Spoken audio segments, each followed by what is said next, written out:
Narito ang ika-22 kabanata ng ating kwento sa mga kwento ni Angelina. Pero bago tayo magpatuloy ay pakilike ang ating video, ganun din ang subscribe button, pati na rin ang bell icon para lagi kayong updated sa mga parating ko pang mga uploads.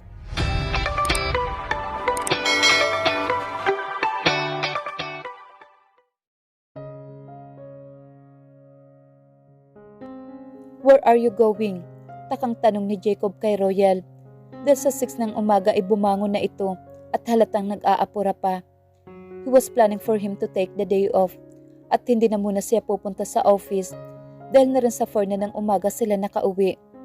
He was going to ask Royal to take the day off too, and maybe they would spend the day somewhere, maybe out of the metro. Oh Jacob, I have to attend the seminar. Munti ko nang makalimutan, ang sagot ni Royal na nagmamadali na at ayaw niyang mahuli kaya nagmamadali siyang lumabas ng kwarto ni Jacob para kumuha ng damit at maligo. Jacob sighed, feeling irritated. Bumangon na rin siya at sumunod siya kay Royal palabas ng kwarto. Royal, hindi ka ba pwedeng magpahinga muna? Ang tanong ni Jacob na sumunod kay Royal hanggang sa kusina. At inabutan niya ito na kumukuha ng mga damit sa luggage nito. Seeing her doing that made him realize na hindi pa pala nito na ilalagay ang mga gamit nito sa closet. I can't, Jacob. Importante ang seminar na ito. I really need to attend this one. Halos lahat ng interior designer sa Metro Manila ay a-attend.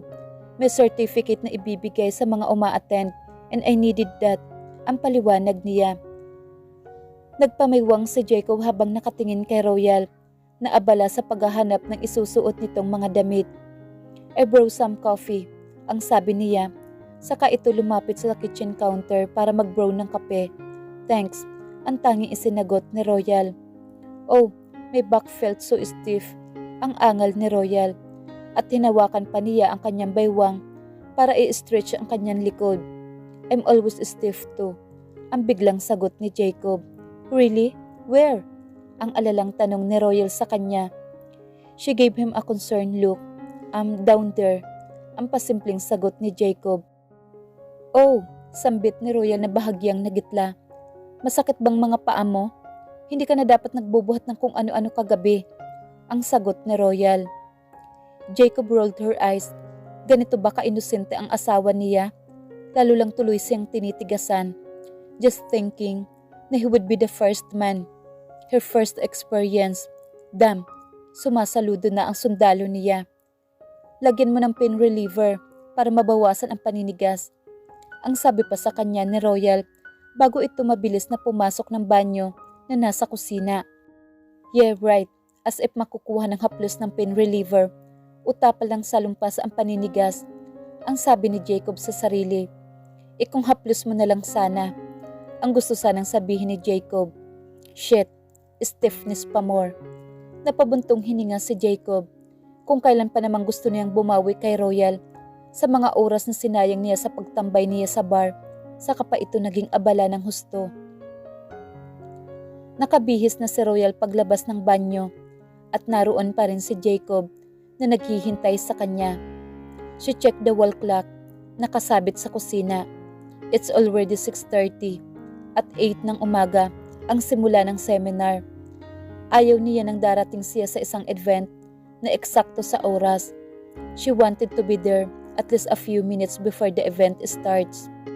Coffee, ang sabi ni Jacob sa kanya, sabay abot ng mug ng freshly browned kape with sugar and cream. Thanks, ayokong malate, ang sabi ni Royal. Sabay higop ng kape sa mug.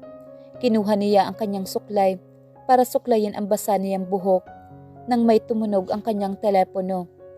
Agad na dinampot ni Royal ang kanyang phone at inalis ang nakasuot na charger nito. Sa kaniya ito sinagot. It was the owner of the toy store na kinuha siya para i-decorate ang kanilang store para sa darating na Pasko. Gosh, she was so busy.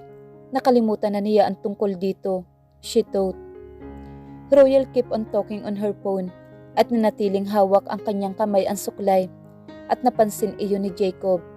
Alam nitong nagmamadali na siya and she was busy talking on her phone na nakalimutan na nitong suklayin ang kanyang buhok. Jacob got the comb on her hand at sa kaniya inalis ang towel na nakabalandana sa ulo nito at sinimulang suklayin ang buhok ni Royal habang abala ito sa pakikipag-usap sa telepono. It was already 3 in the afternoon pero wala pa rin si Royal. Nakailang text na siya rito at tawag pero nagre-ring lang ito at hindi nito sinasagot. It was getting restless. He tried to kill the time by going to the gym, having coffee outside, at dahil na rin sa wala si Royal, ay sa labas na rin siya bumili ng pagkain at inuwi niya sa bahay at nanood na lang siya ng movies sa Netflix. Pero panay pa rin ang tingin niya sa relo, parang 1 linggo na ang lumipas dahil sa tagal ng kanyang paghihintay. He wanted to see Royal already. He got his phone again and tried to call Royal at sa panlimang ring ay sinagot nito ang tawag niya and he expelled his breath soundly, feeling relieved. Jacob, ang sagot ni Royal sa kanya. Napansin niya na mahina ang salita nito. Nasaan ka na? Ang tanong niya. Wait, ang matipid na sagot nito sa kanya at narinig niya na may kinakausap ito at nagpaalam na sandali sa may kausap lang ito sa phone. He noticed the sounds of movements on the background. Jacob, I'm in the middle of the conversation right now with my client. I'm sorry, I forgot to tell you. Kanina ko rin lang naalala ng tawagan nila ako. Ang sagot ni Royal. Well, anong oras ka uuwi? He asked demandingly. Marahan na napabuntong hininga si Royal. Magkikita pa kami ni Dustin. Si Dustin na naman? Paano ako? Why? Ang balik tanong sa kanya ni Royal. Jacob, may commitment ako. Pero may sakit ako. Ang bigla niyang sagot. Sakit?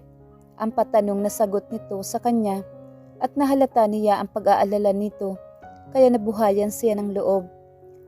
Yeah, hindi nga ako pumapasok. Nilalagnat ako. Saka masakit ang buong katawang ko. Ang pagsisinungaling niya. Uminom ka na ba ng gamot? Ang muling tanong ni Royal sa kanya. Hindi pa. Hindi ako makatayo. Ang sagot niya rito. Narinig niya na napabuntong hininga si Royal. Okay, tatapusin ko na lang ang meeting ko sa store owner. Then I called Dustin to cancel our trip to the furniture store. Ang sabi ni Royal. Isang malapad na ngiti ang gumuhit sa pisngi ni Jacob. Ngiting tagumpay ang kanyang nadarama nang marinig niya ang sinabi ni Royal. Can I get you anything? Ang tanong nito sa kanya. Yeah, I want to get naked and have a roll with me in my bed. Ang gusto niya sanang sabihin. I want some donuts. Ang sagot niya. Naabot hanggang magkabilang tainga ang kanyang ngiti. All right, I get you some medicine and donut. I have to hang up now. They are waiting for me. Ang sabi ni Royal. Okay, I'll wait her. Ang sagot niya rito. Pagkapatay ng telepono, ay isang malakas na yes ang lumabas sa kanyang bibig. Saka siya kumuha ng beer sa ref at ininom iyon para sa i-celebrate ang kanyang tagumpay. Pero ang kanyang ngiting tagumpay ay unti-unting nawawala dahil madilim na ay wala pa rin si Royal at ni hindi malang siya tinawagan o tinext nito. He was getting restless and angry.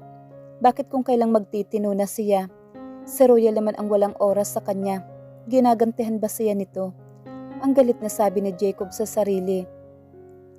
Pinigilan na niya ang sarili na tawagan ito para mataste niya ito kung gaano siya kahalaga kay Royal. And it looks like he's not. He felt like a fool for hoping. Pero hindi na niya matiis pa. He was foaming with eager. Kinuha niya ang kanyang phone and made the call. Royal was very tired after receiving a call from one of the clients complaining about the delivery of the additional nightstand that they have requested. Mali daw ang idineliver ng shop sa kanila. That's why, after na meeting niya sa toy store owner, ay dumiretso muna siya sa bahay ng kanyang client to check kung nagkamali nga ang delivery. At nang masigurado niyang mali nga, she called the furniture shop para sabihin ang pagkakamali. Then they confirmed, nagkamali nga sila ng delivery, Pero yung gusto ng client niya ay wala ng stock at hindi pa nila alam kung kailan magkakaroon. Pero dahil sa hindi nagustuhan ng client ang i-deliver sa mga ito, pumunta ulit siya sa store para hanapan ng bagong nightstand ang kanyang client. At nang makakita na siya, she took the pictures of it at ipinadala niya sa client, and thankfully, nagustuhan naman ng mga ito. Hindi na siya sumama sa delivery at dahil sa 2 nightstand lang naman iyon, ay hindi na kailangan ng kanyang tulong kung saan iyon ilalagay dahil additional lang naman ang mga iyon at hindi na sinabi ng mga ito sa kanya kung saan gagamitin.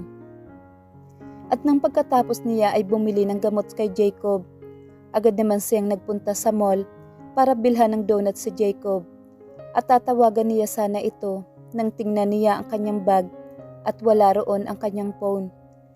Then she realized na nakalimutan niya ang phone sa furniture shop nang kuhaanan niya ito ng photo sa nightstand. Kaya nag-drive na naman siya pabalik at laking pasalamat niya na may nakakita na staff sa kanyang phone at iniwan sa opisina ng shop kaya nakuha niya itong muli. Nakita rin niya na lowbat na ang kanyang telepono. She charged it first using her car charger. She only uses her power bank kung nasa labas siya ng bahay o kotse. Pagkarating niya sa mall ay bumalik siyang muli sa donut shop at pumila na siya sa cashier. And she decided to call Jacob para tanungin sa kung anong flavor ng donut ang gusto niya nang mag-ring ang kanyang telepono. "Nasaan ka na?" ang galit na tanong ni Jacob sa kanya. She could sense that he was angry. "I'm sorry, Jacob. Nagkaproblema kasi sa isang client ko. Then nakalimutan ko ang phone ko sa shop. Ano bang flavor ng donut ang gusto mo?" ang tanong ni Royal. "Ayoko na ng donut. Burger na ang gusto ko," ang sagot nito sa kanya at sinabi kung saang restaurant niya bibili. Royal was feeling exhausted, lalo na at kulang siya sa tulog. Pero may sakit si Jacob, kaya kailangan niyang ibigay ang gusto nito. Marahan siyang napabuntong hininga. "Sigurado ka ba na ayaw mo na ng donut? Kasi nakapila na ako and I'm almost at the cashier," ang paninigurado niya at baka magbago pa ang isip ni Jacob. "I said, I don't want a freaking donut. Burger na ang gusto ko," ang giit ni Jacob. Marahan uling napabuntong hininga sa Royal. "Okay, burger na lang. Burger and chicken and potato wedge," ang sagot nito. "All right," ang sagot ni Royal. Pero ilang oras na ang nakalipas ay hindi pa rin dumarating si Royal. Talagang sinusubukan siya ni Royal. Ang pasensya niya. Ito na nga ba ang sinasabi niya? Ito ang mapapala niya if he cared too much, if he expected too much. Ang galit na sabi niya sa sarili. He's been a fool. Nang biglang mag-ring ang telepono niya at nakita niya ang pangalan ni Royal sa screen, agad niyang sinagot iyon. "Ano ba? Nasaan ka na ba? Kanina pa ako naghihintay. Talaga bang mas uunahin mo ang ibang tao kaysa sa akin?" ang galit niyang tanong. Pero natigilan siya nang ibang boses ang sumagot sa kanya at parang binuhusan siya ng malamig na tubig sa narinig. Naupo si Jacob sa gilid ng hospital bed kung saan nakahiga at natutulog si Royal. Pinagmasdan ni Jacob ang natutulog na mukha nito at natuon ang kanyang mga mata sa bandage na nasa may gilid ng noo nito. She looked like a kid, with her lying there, sleeping soundly. Inayos niya ang kumot na nakabalot sa kalahati ng katawan nito. Ilang oras na rin itong natutulog dahil na rin sa gabon na ibinigay sa kanya. The painkiller para sa sugat nito sa noo. Medyo malaki at nakabuka ang sugat nito, kaya kinailangan nitong tahiin para magsara. Parang pinipiga ang puso niya nang malaman niya iyon.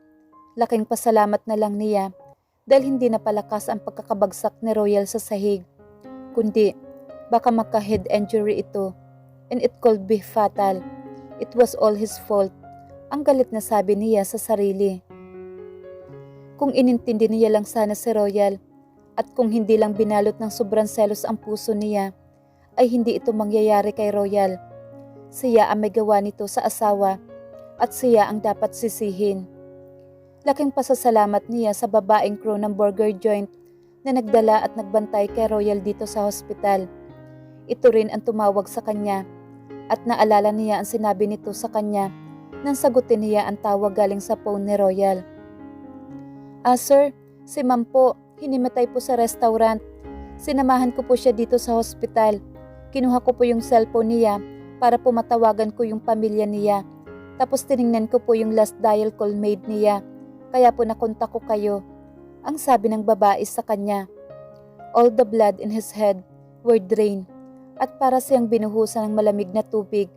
Nang marinig niya iyon, agad niyang kinuha ang pangalan ng hospital at parang baliw siyang nagmaneho papunta sa hospital. Yes, he drove like a madman while he cursed himself out loud habang nasa loob siya ng sasakyan. He has never been afraid in his life. Yes, back in Sagada. Natakot din siya na maiwan si Royal sa bundok. Pero ang nararamdaman niya ng mga sandaling iyon ay doble o triple pa. His heart was pounding wildly inside his chest as he tightly gripped the steering wheel, and for the first time in his life, he called for him. He called for him and he uttered a prayer na sana huwag nitong pabayaan si Royal at sana ay pagbigyan pa siya nito ng isa pang pagkakataon para makasama at mahalin si Royal. Nakausap niya ang babaeng crew na nagdala at nagbantay kay Royal and he was so grateful na inalok niya ito na magtrabaho sa kanilang kumpanya. Knowing na ang mga restaurant na katulad ng burger joint na pinagtatrabahuan ng babae ay puro kontraktual lang ang mga empleyado. Sinabihan niya itong magpunta sa kanilang opisina at ibibili na niya sa kanyang pangalan sa HR department because she's automatically employed sa kanilang kumpanya. Laking tuwa at pasasalamat ng babae sa kanyang ginawa. She was so grateful. Pero napakaliit na kabayaran nito kumpara sa ginawa nitong pagtulong kay Royal. Dahil para kay Jacob ay hindi matutumbasan ng kahit na ano paman ang ginawa nito para kay Royal.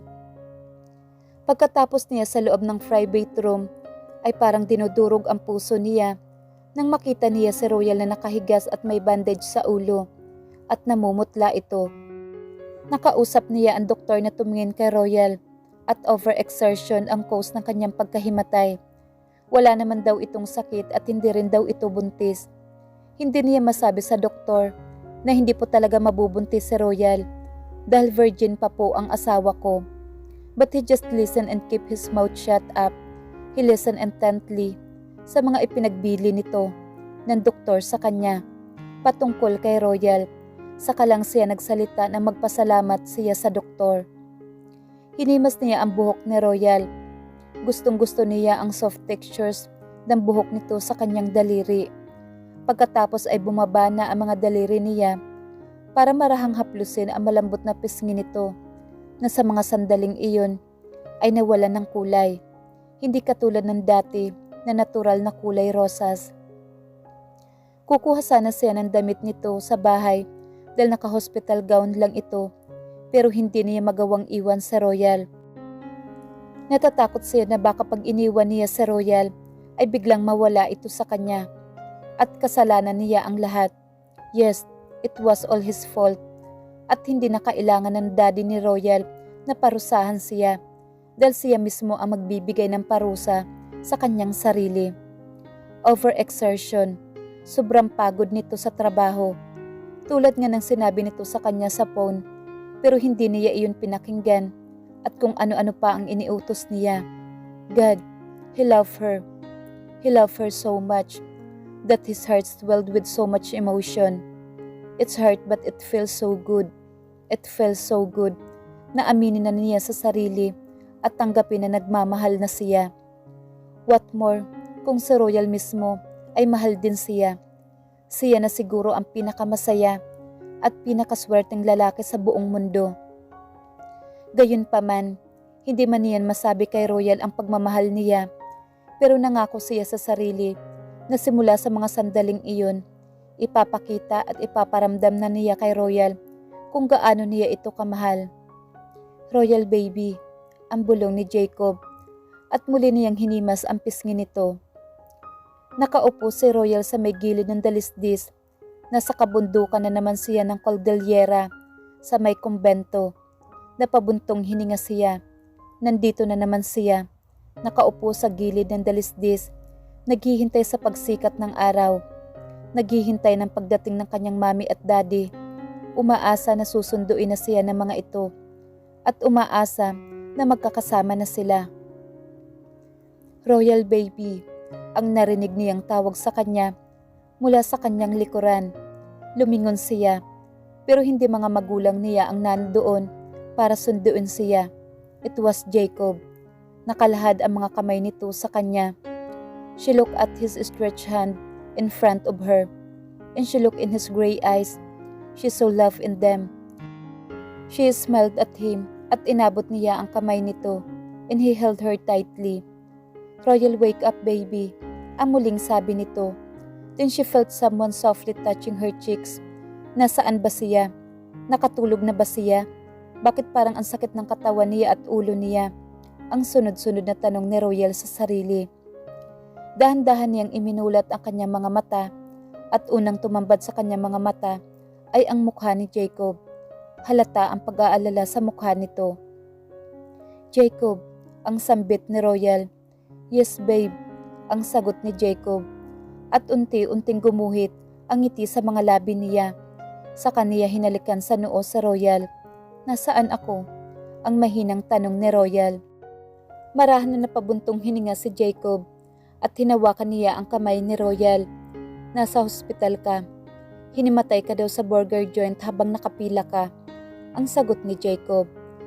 Tinsaka lang naalala ni Royal na nakatayo siya sa kasalukuyan at nakapila para umorder when a crow went over her to ask for an advance order. She was about to answer nang biglang umikot ang paningin niya at nagdilim ang kanyang paningin at hindi na niya alam ang mga sumunod na nangyari. "Hinimatay na naman ako," ang mahinang sabi ni Royal. "What? You mean it did happen before?" ang alalang tanong ni Jacob sa kanya. "Oo, madali kasi akong mapagod. Madalas na hinihimatay lang ako. It happened several times sa convent at sa dorm. Pero nakiusap ako sa mga sisters at sa mga namamahala ng dorm na huwag nang sabihin sa mami at daddy. Marami nang alalahanin si daddy and ayoko na makadagdag pa and I wanted to be strong for them," ang paliwanag ni Royal. Jacob felt so bad to think na pinahirapan pa niya ito. Sobrang nakokonsensya siya at gusto niyang suntukin ang sarili niya. "Paano ako napunta rito?" ang tanong ni Royal at tiningnan niya ang paligid. "Dinala ka ng isang crew at tinawagan niya ako gamit ang phone mo. She even waited for me at binantayan ka niya," ang sagot ni Jacob. "Did you thank her for me?" ang tanong ni Royal. "I thank her and hide her in our company," ang sagot ni Jacob. "Thank you Jacob," ang mahinang sabi ni Royal. Umiling si Jacob at hinagka niya ang kamay ni Royal na hawak ng kanyang mga kamay. "You don't have to thank me, Royal." Marahan siyang napabuntong hininga. "I'm sorry. This is all my fault. Hindi ko mapapatawad ang sarili ko kapag may nangyaring masama sa iyo," ang halos panaghoy ni Jacob. They held her gaze and Jacob cursed her cheek. Hinawakan niya ang panga ni Royal at dahan-dahan niyang ibinaba ang ulo niya papalapit kay Royal para hagkan ito sa mga labi. It was a delicate kiss, full of love and longing. He wanted to tell her, love her through his kiss, and he felt Royal's lips instantly opened for him at hindi na niya iyon pinalagpas pa. He deepened the kiss and he entered his tongue inside her mouth. Napapikit si Royal nang makita niyang papalapit ang mga labi ni Jacob sa kanya at bumilis ang tibok ng kanyang puso nang maramdaman na niya ang labi ni Jacob na nakalapat sa kanyang mga labi. It was a sweet and gentle, but she wanted him. She wanted more, kaya hindi na niya hinintay pa si Jacob na mag-initiate. She opened her mouth for him at hindi na nga siya nabigo. Agad na ipinasok ni Jacob ang dila nito sa loob ng kanyang bibig at nag-init ang buo niyang katawan, lalo na nang maramdaman niya ang dila nito na naging mapusok at ginalugad ng husto ang kaibuturan ng kanyang labi. Isang malakas na ungol ang lumabas sa mga labi ni Royal, lalo na nang maramdaman niya ang kamay ni Jacob na bumababa sa kanyang dibdib at hinimas iyon mula sa kanyang suot na hospital gown. Instantly, her nipple tightened. Napaungol na rin si Jacob nang maramdaman niya na nanigas ang nipple ni Royal sa kanyang kamay. I'm sorry to interrupt, ang sabi ng malakas na boses mula sa pintuan, kaya biglang naputol ang kanilang ginagawa. Biglang napatayo si Jacob sa pagkakaupo sa higaan nang makilala niya ang boses nito. Humarap siya at nilapitan ang daddy ni Royal para kamayan ito. I'm sorry kung hindi ko nasagot ang tawag mo kanina. Nasa meeting ako, but I got her ASAP as much I don't want to go her because it will endanger the identity of Royal. But I still have to see her. So what happened? Ang sabi ng PNP chief. Ipinaliwanag ni Jacob ang nangyari kay Royal at kung paano napunta si Royal sa hospital at ang sabi ng doktor na tumingin dito. At habang nagpapaliwanag si Jacob ay nanatiling tikom ang bibig ng daddy ni Royal at taimtim lang na nakikinig. Are you pregnant, Royal? Ang tanong ng daddy niya sa kanya nang lumapit ito sa gilid ng kanyang kama. Umiling si Royal at hindi niya alam kung tama ba ang nakita niya sa mukha ng daddy niya, disappointment. Tulad po ng sabi ni Jacob, sobrang pagod lang po sa trabaho, daddy. Ang sagot ni Royal. Bakit mo kasi pinapagod ang sarili mo? Ang galit na sabi ng daddy niya sa kanya. Dad, it was my fault, sir. Ang sabat ni Jacob. She was busy on her work and I asked her to run some errands. Ang dugtong pa ni Jacob. Kahit pa, running errands for the household was a wife's duty. Kaya nga sabi ko sa iyo na huwag ka na magtatrabaho. It was your fault then. Ang mariing sabi ng daddy niya sa kanya. And Jacob didn't like it. Lalo na nang makita niya na parang nasaktan si Royal sa sinabi ng kanyang daddy. He stood up straight and squarely eyed the PNP chief. Don't talk to my wife that way. Ang galit na sabi ni Jacob sa general. She's my daughter. Ang mariing sagot nito sa kanya. And she's my wife now. Ang giit niya rito. I think I made a mistake na ikasal kayong dalawa. Kung hindi mo siya kayang alagaan at magiging cause ng pagkakasakit niya, then kukunin ko ang anak ko. Ang sabi nito. Mabilis na umiling si Jacob. No, I won't let that happen. She's my wife now at hindi ko siya ibabalik sa iyo. Ang matapang na sagot ni Jacob at matapang na hinarap ang general. Then, be her husband. Ang mariing sagot nito. I'm warning you, Altamonte. Be her husband.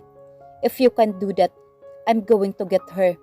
Ang pabala ng PNP chief sa kanya na hindi alam ni Jacob na lihim na humanga sa kanya for standing up against him for Royal's sake.